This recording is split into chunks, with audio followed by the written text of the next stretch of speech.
श्रीराम समर्थ. परमार्थ श्रद्धेने करावा. आपण मनुष्य जन्माला आलो ते भगवंत प्राप्ती करताच आलो. आतापर्यंत मी पुष्कळ योनी हिंडलो. भगवंताने आता मनुष्य योनीत आणले. भगवंता आता नाही तुला विसरणार असे कबूल करूनही आपण जन्मास आलो नाही तर लगेच तू कोण असे म्हणू लागतो. संत आपल्याला तोच मी असे भगवंताजवळ कबूल करून आल्याची आठवण करून देतात. पण संतांनी जागे केले तरी आम्ही मात्र पुन्हा तोंडावरून पांघरून ओढून घेतो. याला काय करावे? झोपेचे सोंग घेतलेल्याला जागे करणे कठीणच जाते.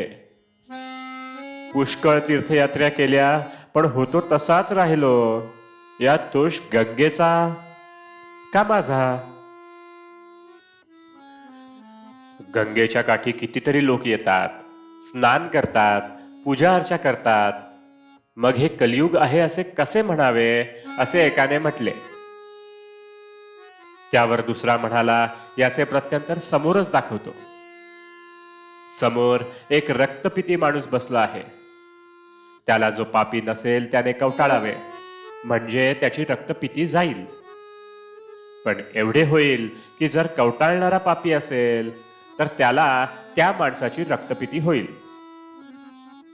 असे समजल्यावर तो हळूहळू तिथून पसार होऊ लागला. म्हणजे एवढे नेमनिष्ठ विद्वान गंगामाईचे रोज स्नान करणारे तरी आपले अंतःकरण शुद्ध झाले आहे असे त्या कुणालाच वाटले नाही. तेवढ्यात वऱ्हाडकडला एक गरीब शेतकरी घुगडी पांघरून हातातली काठी टेकीत टेकीत येत होता.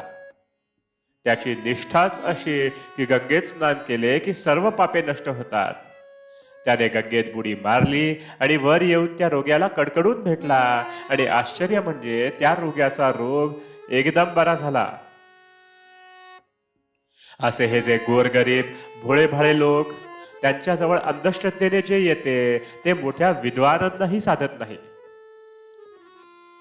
आपण व्यवहारात पुष्कळ ठिकाणी अंधश्रद्धा ठेवतो.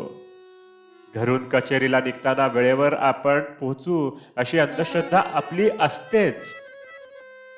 कधी कधी आकस्मिक कारणाने आपण कचेरीला पोहोचू शकत नाही तरी पण आपण भरवसा ठेवतोच.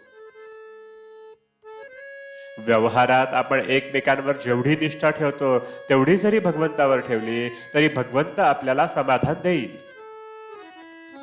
परमार्थ पूर्ण समजून तरी करावा किंवा अडाण्यासारखा श्रद्धेने करावा.